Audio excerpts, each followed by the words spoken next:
Mayor എന്നുള്ള നിലയ്ക്ക് ഉത്തരവാദിത്വത്തോടെ പറയുന്നു, നിയമപരമായും പേപ്പർ വർക്കുകളും എത്രത്തോളം വേഗത്തിൽ നടക്കുമോ അത്രത്തോളം വേഗത്തിൽ വീടുകൾ ഉയർന്നിരിക്കും, പാലുകാച്ചികൾ നടന്നിരിക്കും. അല്ലല്ല അടുത്ത അജണ്ടയിലേക്ക് കടന്നിട്ട് അതിന് ചർച്ചയിൽ പങ്കെടുക്കാം. അപ്പോൾ നമ്മൾ പദ്ധതിക്ക് ഗഡുക്കളായി കൊടുക്കുമ്പോഴേക്കും നമ്മൾ സ്വാഭാവികമായിട്ട് 1-2 ഗഡുക്കൾ കൊടുക്കാനുള്ള പണം നമ്മൾ മാറ്റിവെച്ചു. അത് കഴിഞ്ഞ് മുന്നോട്ട് പോകുന്ന ഘട്ടങ്ങളിൽ നമുക്ക് പണം മാറ്റിവെക്കാൻ സാധിക്കും. ഈ ഭരണസമിതിക്ക് കോൺഫിഡൻസ് ഉണ്ട്.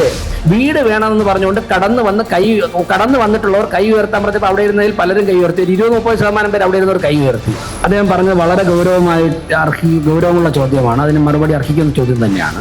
അവിടെ 2 ചെറുപ്പക്കാരാണ് ഈ പണം പിരിക്കാൻ വേണ്ടി നിന്നിട്ടുള്ളത്. ആ ഓണറെ വാങ്ങിയിട്ട് ആ റെസിപ്റ്റ് വാങ്ങി ദീപക്. ഞാൻ ചോദിച്ച ഒരു പ്രധാന ചോദ്യത്തിന് മേയർ മറുപടി പറഞ്ഞില്ല. ഞാൻ ചോദിച്ച പ്രധാന പറഞ്ഞിട്ടില്ല. അങ്ങയുടെ ഇന്ന് വരെയുള്ള ഈ പദ്ധതിക്കകത്ത് ഇന്നിപ്പോ ഞാൻ മനസ്സിലാക്കുന്നത് അവിടെ പ്രഖ്യാപനം നടത്തുമെന്നാണ് ഞാൻ വിചാരിച്ചത്. അവിടെയും പ്രഖ്യാപനം നടത്തിയിട്ടില്ല. എന്താണ് ഇതിന്റെ സോഴ്സ് ഓഫ് ഇൻകം? ഓക്കെ, അദ്ദേഹം പറഞ്ഞത് വളരെ ഗൗരവമുള്ള ചോദ്യമാണ്. അതിന് മറുപടി അർഹിക്കുന്ന ചോദ്യം തന്നെയാണ്. അതായത് നമ്മളിപ്പോൾ ഇങ്ങനെയുള്ള പദ്ധതികളിൽ കൊടുക്കുന്ന നമ്മുടെ ഒരു കീഴ്വഴക്കം ഗഡുക്കളായിട്ടാണ് കൊടുക്കുന്നത്. 20 കോടി രൂപയാണ് 2000 പേർക്ക് വീട് വയ്ക്കുവാൻ വേണ്ടി ഇപ്പം നമ്മൾ മാറ്റിവെച്ചിട്ടുള്ളത്. പല ചോദ്യങ്ങളും വരുന്നുണ്ട്, പ്രത്യേകിച്ച് സോഷ്യൽ മീഡിയയിലാണ് വരുന്നത്. അതുകൊണ്ട് തന്നെ ഉത്തരം പറയേണ്ടാത്ത മേഖല ആയതുകൊണ്ട് തന്നെ സോഷ്യൽ മീഡിയയിൽ ഉത്തരം പറയാൻ നമുക്ക് സാധിക്കുകയില്ല. വളരെ പെട്ടെന്ന് തന്നെ 20 കോടിയെ 2000 കൊണ്ട് ഡിവൈഡ് ചെയ്ത് 1 ലക്ഷം എന്ന് കണ്ടുപിടിച്ച് 1 ലക്ഷം രൂപ കൊണ്ട് വീട് സാധിക്കുമോ എന്നുള്ള ചോദ്യങ്ങളുണ്ട്. അതിനൊന്നും ഉത്തരം പറയാൻ നമുക്ക് നിൽക്കാൻ സാധിക്കില്ല. പക്ഷേ നമ്മൾ ഗഡുക്കളായി കൊടുക്കുമ്പോഴേക്കും നമുക്ക് 1-2 ഗഡുക്കൾ കൊടുക്കുവാനുള്ള ഫണ്ട് നമ്മൾ മാറ്റിവെച്ചിട്ടുണ്ട്. സ്വാഭാവികമായിട്ടും ഏതൊരു പദ്ധതിയിലും നമ്മൾ ഗഡുക്കളായിട്ട് കൊടുക്കുമ്പോഴേക്കും നമുക്ക് ഒരു പദ്ധതിയിലുള്ള മുഴുവൻ തുകയും മാറ്റിവെക്കണമെങ്കിൽ 1-2 പദ്ധതിയിലൂടെ പ്രഖ്യാപിക്കാൻ സാധ്യതയുള്ളൂ. ഈ PMBOയും വേറെ ഏതെങ്കിലും ഒരു പദ്ധതി പ്രഖ്യാപിക്കുമ്പോഴേക്കും 100 കോടി രൂപ, 1 കോടി രൂപ വാർഡിന് കൊടുക്കുന്നു, 100 കോടി രൂപ 100 വാർഡിനൂടെ കൊടുക്കുമ്പോൾ 100 കോടി രൂപ മാറിക്കഴിഞ്ഞു. PMBOയ്ക്ക് 2000 × 4 ലക്ഷം ആണ് കൊടുക്കാൻ ഉദ്ദേശിക്കുന്നതെങ്കിൽ 80 കോടി അവിടെ മാറ്റി 180 കോടി രൂപ മാറിക്കഴിഞ്ഞു. പിന്നെ നമുക്ക് എത്ര കോടിയാണുള്ളത്? അപ്പോൾ നമ്മൾ പദ്ധതിക്ക് ഗഡുക്കളായി കൊടുക്കുമ്പോഴേക്കും നമ്മൾ സ്വാഭാവികമായിട്ട് 1-2 ഗഡുക്കൾ കൊടുക്കാനുള്ള പണം നമ്മൾ മാറ്റിവെച്ചു. അതിനുശേഷം നമുക്ക് കൗൺസിലുണ്ട്, മുൻപിൽ വരുന്ന എല്ലാ സാധ്യതകളും നമ്മൾ നോക്കും. അപ്പോൾ അതിനുശേഷം നമുക്ക് ആവശ്യമായ ഘട്ടത്തിൽ വിശാലമായ ചർച്ചകൾ നടത്താം. ഒരു കാര്യം, പിന്നെ ഭരണപരമായ എല്ലാ കാര്യങ്ങളും നമുക്ക് ഒരു ഭരണസമിതിക്ക് അവർക്ക് അവരുടെ ഭരണസമിതിയുടെ ഒരു സ്വാതന്ത്ര്യമുണ്ടല്ലോ. അതിൽ നമുക്ക് ചർച്ച ചെയ്യേണ്ട സമയത്ത് വിശാലമായ ചർച്ച ചെയ്യാം. പക്ഷെ ഒരു കാര്യം മുഖവിലേക്ക് എടുക്കുക, വിശ്വാസത്തിലെടുക്കുക, ഈ പ്രഖ്യാപിച്ചിട്ടുള്ള പദ്ധതി 100% സമയബന്ധിതമായി നടപ്പിലാക്കുമെന്ന് മാത്രമല്ല, മേയർ എന്നുള്ള നിലയ്ക്ക് ഉത്തരവാദിത്വത്തോടെ പറയുന്നു, നിയമപരമായും പേപ്പർ വർക്കുകളും എത്രത്തോളം വേഗത്തിൽ നടക്കുമോ അത്രത്തോളം വേഗത്തിൽ വീടുകൾ ഉയർന്നിരിക്കും, പാലുകാച്ചികൾ നടന്നിരിക്കും. പണം അതിന് ഒരു നിമിഷം പോലും തടസ്സമാവുകയില്ല. DPCയിലെ ഒരു പ്രോസസ് ഉണ്ട്. അത് കഴിഞ്ഞിട്ട് മോഡൽ കോഡ് ഓഫ് കോണ്ടാക്ട് പ്രഖ്യാപിക്കുന്നതിന് മുൻപ് എഗ്രിമെന്റ് വെച്ച് തുക കൈമാറണമെന്ന് തന്നെയാണ് ഭരണസമിതിയുടെ ആഗ്രഹം.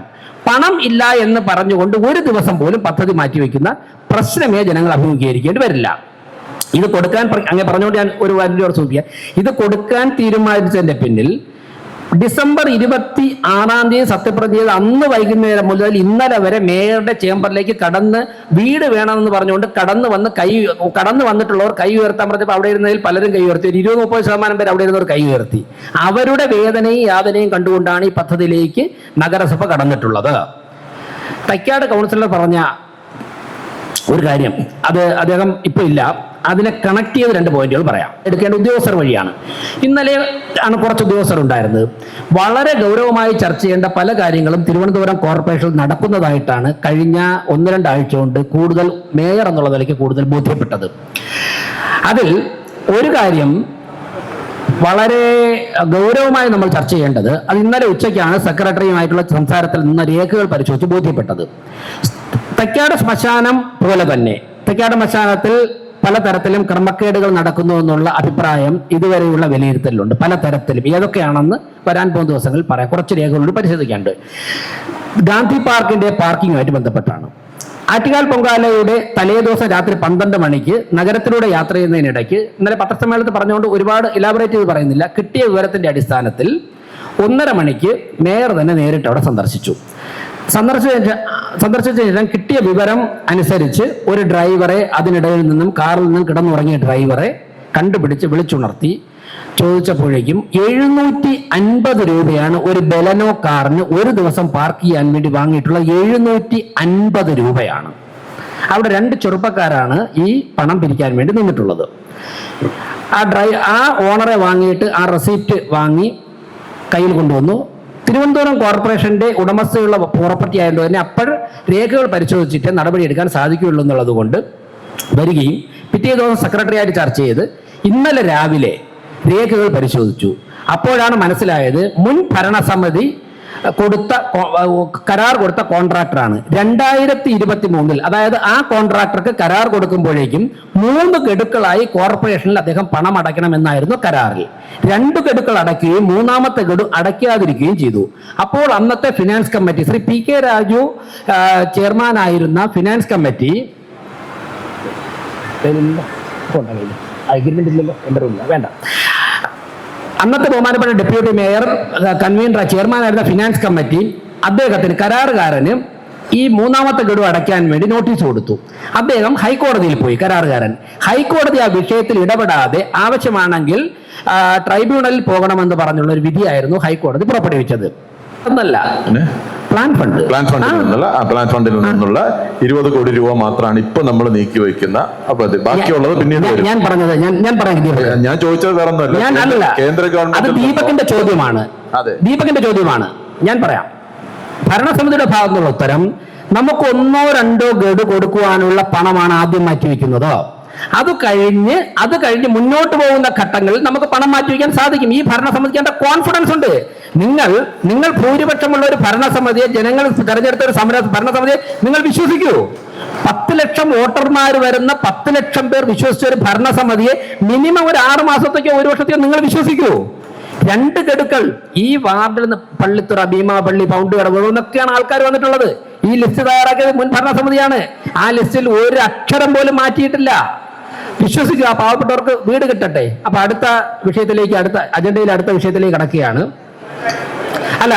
അടുത്ത അജണ്ടയിലേക്ക് കടന്നിട്ട് അതിന് ചർച്ചയിൽ പങ്കെടുക്കാം. അടുത്ത